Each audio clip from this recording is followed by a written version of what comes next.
everyone. Welcome to Tent Talk, the Farmers Market podcast. This podcast is all about farmers markets, how to increase your market business success while providing people with fresh food. Farmers markets are essential. Whether you're a farmers market manager or a small farmer or food maker selling at farmers markets, you have found just the right podcast.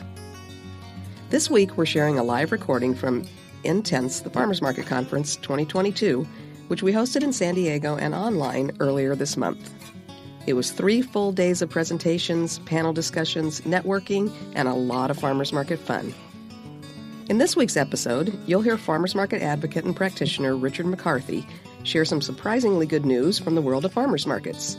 You'll learn about new market awareness, new models and new infrastructure linking rural to urban opportunities, and recent Market Cities and World Farmers Market Coalition developments to support markets worldwide.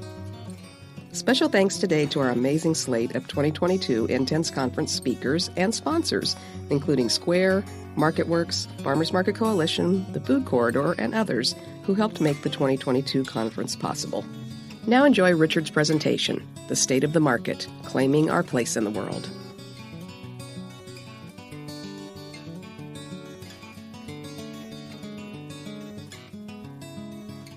Well, good morning, everyone. Can you hear me okay? I am so excited to be here. I've been stalking Farmers Market Pro's work for so long. I've been hearing reports from people who have attended this gathering, and I'm finally here. And I'm excited to share with you what I think is an extraordinary moment right now in our world of markets. And when I was asked to give maybe a state of the market address, and I thought about where, assuming I can do this, there we go, is what kept on echoing in my head when you think about the state of the market is what visionary poet Gil Scott-Heron wrote in 1981, 40 years ago. When you think about the beginning of the neoliberal era, we put everything in our human imagination within the rubric of the market. And it's interesting to think of as Wall Street goes, so goes the nation, and all of his descriptions. It could be today. Within that context of putting all of our human imagination within the context of the market, the superstructure of the market, it's kind of ironic that we are the advocates of markets. And in 2005, when in New Orleans at the Crescent City Farmers Market, we were able to finally break through that digital divide, the other digital divide, and accept SNAP EBT at markets. And like alchemists, we turned plastic into wood with wooden tokens. We put on our currency in the economy and the polity we wanted to live in. The people on our money were farm heroes, agricultural heroes from our region who had died. And also the slogan, "In markets we trust," which again is also kind of ironic when you think of where we fit into the larger market. And I think this is a helpful reminder that we're not really supposed to be here.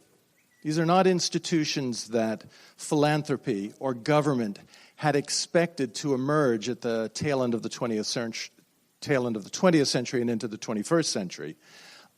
And as a result, we really have to own and mark our pathway to the future. And so it does beg the question of how did we get here? And I apologize for the almost inappropriate out west to talk about a brush fire as a metaphor to describe how we got here. But it was like a brush fire. There was no planning. There was this unexpected moment where consumers and producers joined hands because they were looking for something else that was not on offer. But like brush fires, it's very quick. And what we're left with is a very open ecosystem where very simple organisms can thrive. Beneath the sun and with the space, the grasses are usually the first to grow, the prairie grasses in particular.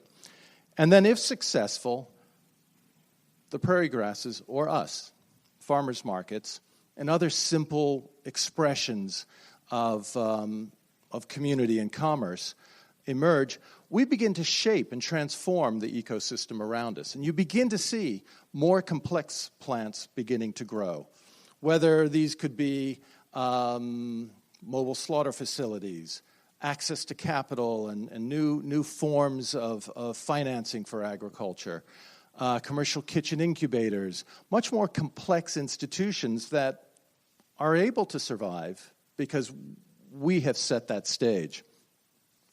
Of course, the challenge, and I think of maybe the period when we began to see the numbers plateau, the number of markets plateau, is that we wind up in a situation where the ecosystem is now becoming very competitive. The space becomes very competitive. We're no longer the new sexy thing on the horizon. We're beginning to compete with the very institutions we support and helped maybe establish. But the situation becomes much more complex and much more difficult to figure out how to maneuver. Especially, of course, if you go back to Gil Scott-Heron's view of the large economy, the large market. We're kind of inconvenient. We don't look at scale as the ultimate measure of success. So what if we wind up having another prairie fire? And I think this is sort of the situation we're in now. The combination of the pandemic, climate crisis, the erosion of civility and the social contract, the erosion of democracy, is creating a real crisis where people are looking around for something that answers the difficult questions of how to maintain that revolution in everyday life. And what do we do with this new prairie fire? Well, I think this gathering is very much in line with what we should be doing, is really doubling down in what we do well. How do we maintain loyalty among shoppers, clarity of mission? How do we fulfill that triple bottom line of successful markets that are good for farmers, consumers, and the host communities? That is essential that we do this, and recognizing that the markets don't just happen, but they need to be professionally managed and thoughtfully governed is essential. Also, to be adaptive, and I think this is really the great success story since 2020, is how extraordinarily adaptive markets have been, not just here in North America, but all over the world, in responding to the immediate needs to become essential, to reinvent this sort of drive-through experience, which was a sort of a brilliant American response, so that we can drive through our problems. And so much so that many markets have maintained some of those elements now that we're able to actually see each other's faces. The online-offline exchange, incredibly adaptive. This has also been an important period of reflection, and I think the anti-racist toolkit is just the kind of reflection we need to not just believe our own hype, but actually dive in to find out just how accessible and welcoming markets are, and also to analyze power structure, institutional racism, and the structures that we are part of. And so I think the importance of adaptation and reflection. But what in my work with Slow Food, with the World Farmers Market Coalition, with FAO, I really believe that we need to connect to the world. And we have so much to give because our model, led by civil society, is being recognized around the world as something really fresh and unique and exciting. But also we have so much to get. There's so much innovation going on out there in places where the political, economic setting may be so different that it yields different results. Now, I don't know if you can see this, the 7 principles of market cities. This is one method to connect with the rest of the world. The Market Cities collaborative of HealthBridge, Project for Public Spaces, and Slow Food is looking at the whole ecosystem of municipalities and what role we, kind of that leading edge, the sort of vanguard, can play in that larger ecosystem, I think is really helpful, especially as we begin to develop our leadership as leaders in our regional food economies. But the real surprise was the recognition from an Italian farmers market organization, Campagna Amica, which is part of the largest farmers union in Europe, Coldiretti, who since 2008 has been establishing farmers markets, now 1,000 farmers markets throughout Italy.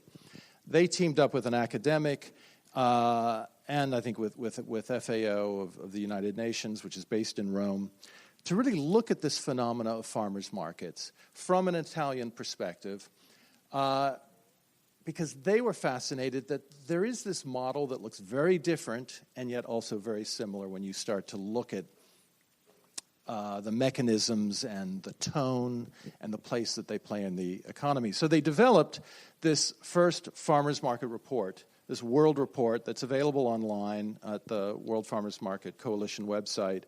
But it really came about when they approached Ben Feldman at the Farmers Market Coalition and said, we know that you in North America, where markets had all but disappeared and then were intentionally, purposefully reinvented, were reinvented with a very clear political program of a social contract led by civil society, sometimes leaning heavily on government, sometimes leaning heavily on the models of the private sector, but that here in the U.S., you figured something out that has now taken off internationally.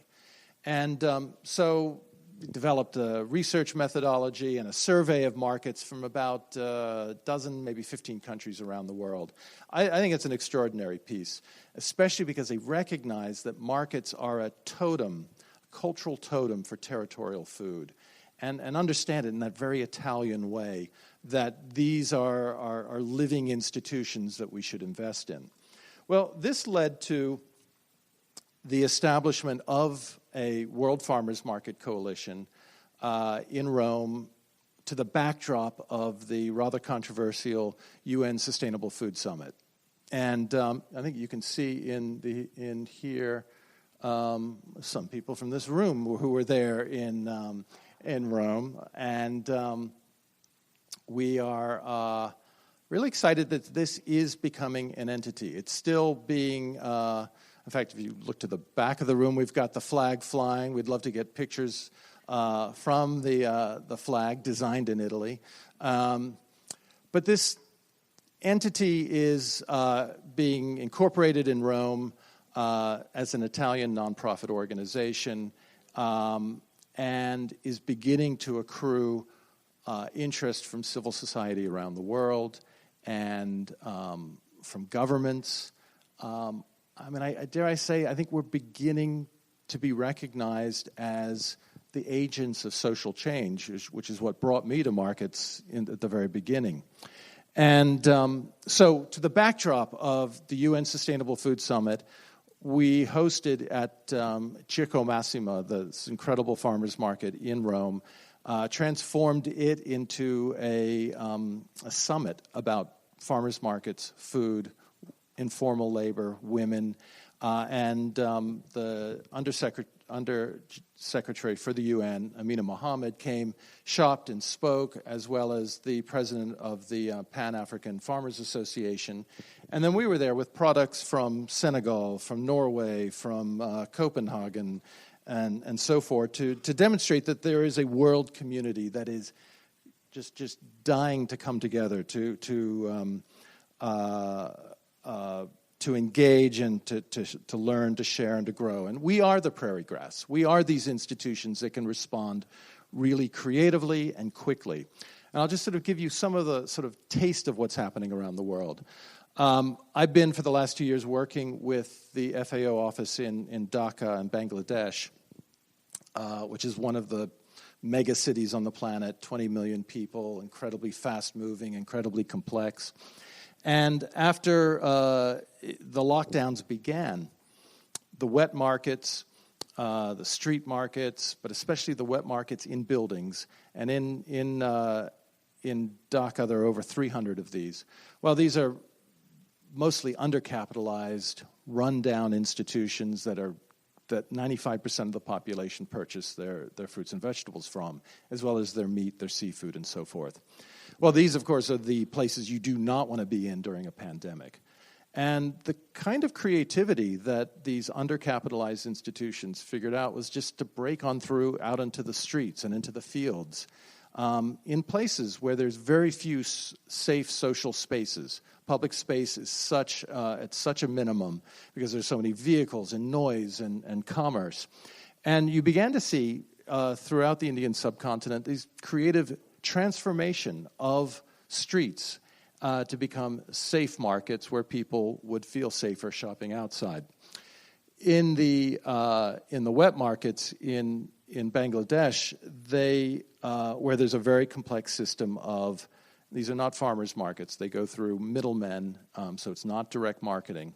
They go through a very complex system of middlemen selling at wholesalers to the distributors, very complex system. And as it was becoming clear that these systems were breaking down, the cash transfers of bread lines were not going well. People were starting to burn the trucks because they were getting frustrated that there was no food. So the army went to the farms who had all this produce, but they couldn't pick it, sent the military out to the farms to help pick the produce of the farmers, pay the farmers, and then set up these one-minute markets. These one-minute market where you would go in with a wooden token, believe it or not, and that you were given, and you had a minute at one table to get your produce, a minute at another table, and they began to replicate what they recognized was familiar and also practical, and it also is able to give you a sense of dignity and choice. And I thought it was an extraordinary moment, and I think this moment also brought to the fore the desire to look at markets differently, and the interest among the four mayors of Dhaka. Now, in Ghana, where the vendors in markets are mostly women, there was a real issue with the women vendors bring their children to the market, but there's no place for them to play. So working with local design and public health folks, they designed inside the market children play places for the vendors. So the vendors' kids would find it welcoming and safe in the market. So the kind of, innovation that makes sense there, and I think makes sense maybe other places that we can learn from this. Now in Denmark, the leaders, I think you see Chris right in the middle, the tall guy in the middle, Hawaiian shirt, totally on brand. But in front of him are some of the young leaders from the markets in Copenhagen. And the Grønt Market in Copenhagen is, I think, an extraordinary one because it is led, I think it's almost sort of the ultimate pan-European expression.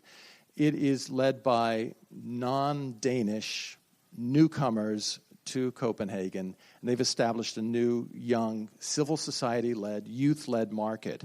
And they're beginning to question, well, how do you sustain this stuff over the long haul? So the questions that we have been struggling with and trying to solve in the U.S. are very much front of mind in this market. But I think it speaks to a new wave of markets that are emerging.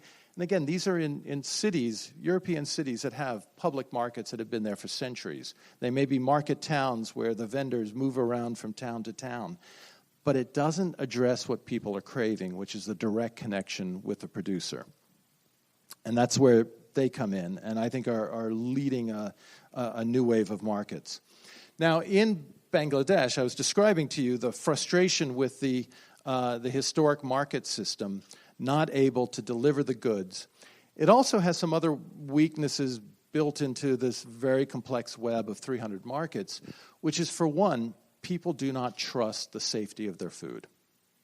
They do not trust the safety of the vegetables. They assume they are laced with chemicals. Vegetable production in Bangladesh is pretty intensive and industrial. So there's good reason to be concerned, but there's also, the rumor mill and the anxiety. So the solution among an extraordinary public health NGO working for a better Bangladesh and FAO, and then the mayors of the city were, well, why don't we have farmers markets? That's what the mayor said. In our village that I grew up in, we had a farmers market. Why don't we have that here? Now, to establish that in a mega city like Dhaka, you have to figure out how do the farmers travel into town where it takes 2 hours just to go a mile because there's so much traffic. So how do you get the farmers into town? How long do they stay? If the market here takes place over a weekend, you've got to put them up. So then you begin to sort of weave into relationships of hosting the farmers to stay with you, cooking meals for the farmers. It begins to create a very different relationship than what the marvelous, colorful, chaotic wet markets are in Dhaka. And they're branded very differently. I don't know if you can see so clearly in this photo, but the market itself is on a long red roll of plastic that covers the entire street to signal, it's an important color in Bangladesh, one of the national colors, but it's also to signal that only the farmers can stand on this plastic. It's all barefooted, so they stand on it. And it signals that we are something new. We are taking over the street. We are delivering products straight for you, and we physically stand behind them. And one market has begot two, has begot three, and they're going to have 25 markets, I think, by the end of the year in Dhaka. But again, led by civil society, supported by the mayors, but excitingly alongside the existing wet markets that they're trying to reform. But the greatest reform is going to come from watching the explosion of activity here, especially over this next year when we launch health incentive programs in the market, which will be like our FMMP, but also probably very different. Now, the organization that is organizing the World Farmers Market Coalition, it's worth sort of referencing in terms of where they fit into the public imagination in Italy. They are akin to, in terms of politically, they're like the Farm Bureau. They are one of the sort of, levers of power and stability in the Italian imagination. They also believe strongly in solidarity and the integrity of farming communities, rural communities, and they move very, very effectively and swiftly. Right here, they're organizing from the farms donations to Ukrainian refugees who are now spilling out of Ukraine. And so the issue of farmer solidarity is very strong and at the basis of establishing the farmers' markets in Italy. Now, I know we'll hear a little bit more in a little while about the question of disaster.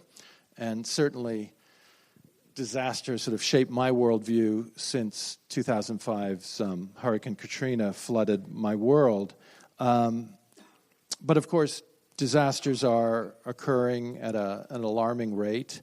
Our ability to respond to them is becoming increasingly challenging as they increase in number. But I think two examples from Nepal and Japan, the 2011 tsunami and earthquake in Japan, and then the earthquake in Nepal in 2015, demonstrated two maybe important things. For one, after an earthquake, you do not want to go into the indoor public market building. You want to stay outside where you feel safer. So outside, and the market, a little bit like the pandemic, outside feels safer. You want to congregate there, begin to reconnect with people.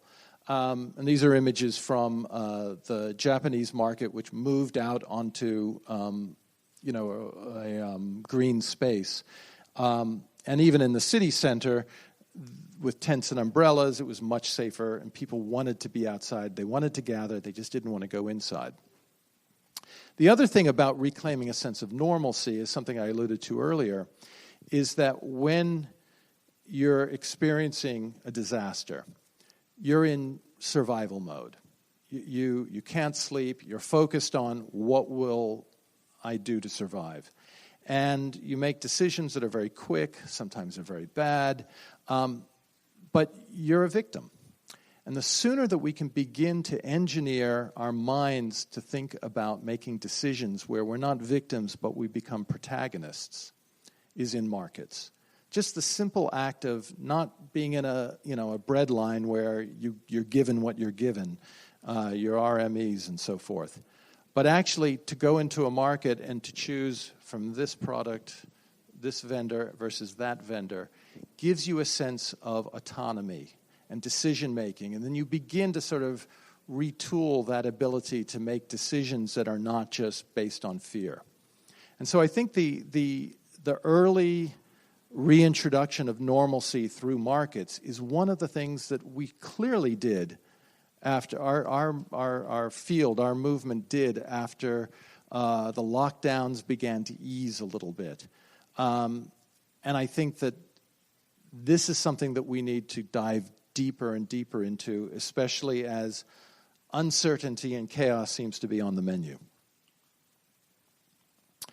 Now in China, wet markets have a brand problem right now. They are important and essential for commerce, the distribution of goods, but the government has also decided to try and clean them up, privatize them, so that they can be run independently. And the problem with that is that then the economic model of the wet markets, indoor public markets, does not hold up, and they lose vendors, and these markets become a shell. Well, one of the organizations, the Good Food Fund and Slow Food Great China, and another organization in Shanghai are looking at and are beginning to do is to bring farmers markets into wet markets and activate them, animate them with the story of direct contact. The Good Food Fund's interest in plant-based diets is bringing in the biodiversity of products into the market with cooking, with incentives, and again with the political support of the local mayors. So you begin to see that the sort of the inside-out market and a market within a market becomes part of the future of the wet markets there. And then in Vietnam, in Hanoi in particular, which is a 1,000-year-old market town, every street is designed around different products in the market, incredible history that is maybe looking shabby, because these markets do not look like this anymore. The view from central government was to tear down the markets and put up a modern supermarket, because that's what everyone wants, right? Instead, a group of architects, public health organization, and local government, and again, I think where the opportunities continue to be is with our local government, where access and the ability to make the case is made much stronger, is that they were able to work with the design of how to redesign these wet markets, these public markets, to be maybe cleaner, more accessible. And the challenge here is, much like in China, you may have started out with the colorful sort of run-down market. They fix it up. They put the day vendors, who tend to be the farmers, in the basement. And then, of course, their business goes nowhere because no one wants to go down to the basement to buy the products from the farmers. So they say, well, to hell with this. I'm going out into the street. And then you wind up with the street markets. And, of course, the world over, street vendors are pushed and marginalized as they are on the informal side of the economy to begin with. And so you've got a lot of sort of real outgrowth of new street markets, largely farmers. And what the local NGOs, local government are beginning to recognize is, why don't we, in terms of the typology of markets, brand these as farmers markets? Because farmers markets are unlike street markets. They mean something good, something we want to have in our community. So our brand is helping to defend the integrity and the economy of small farmers in Hanoi, because they've been pushed out onto the street, and I think we may begin to see that that may be the most desirable and advisable place to be, which is where we begin to really shape public policy. We shape it from the work we do. We shape it from the professionalism that is developed in the markets. We have a point of view. We know a lot about the needs of small businesses, of creating accessible and welcoming public spaces, about how to manage that chaotic joy that is in markets.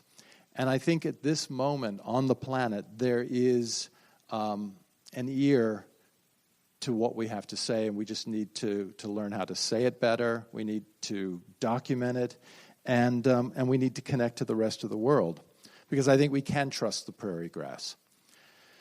And so I welcome you to connect to, obviously, the Farmers Market Coalition, which is a clear and important founder of the World Farmers Market Coalition, where you can begin to see the manifesto, the works that are available, the Market Cities collaboration as well, and you can always find me at Think Like Pirates.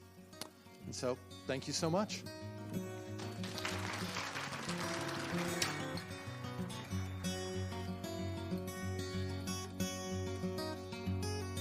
Farmers markets are all about connection, and all of us, operators, farmers, and vendors, keep learning. Connect with people just like you from various parts of the country and share what's happening in your area in the terrific conversations over in our private Facebook group, the Farmers Market Pros Community. If you're actively involved in a farmers market, please find us there, answer the 3 qualifying questions, and join the group. You can also message us on Instagram at Farmers Market Pros or email us at connect@farmersmarketpros.com. If you're looking for further education, check out our online course offerings at farmersmarketpros.com. Thanks for listening to Tent Talk. Please leave us a review on iTunes, Stitcher, Spotify, YouTube, or wherever you access your podcasts, and tell us and others how you're enjoying Tent Talk.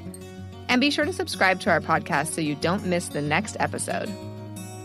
Tent Talk, the Farmers Market podcast, is proudly produced by Farmers Market Pros, where passion meets profit. Today's episode was recorded and edited by Justine Marzoni Mead. Original music by David Mead.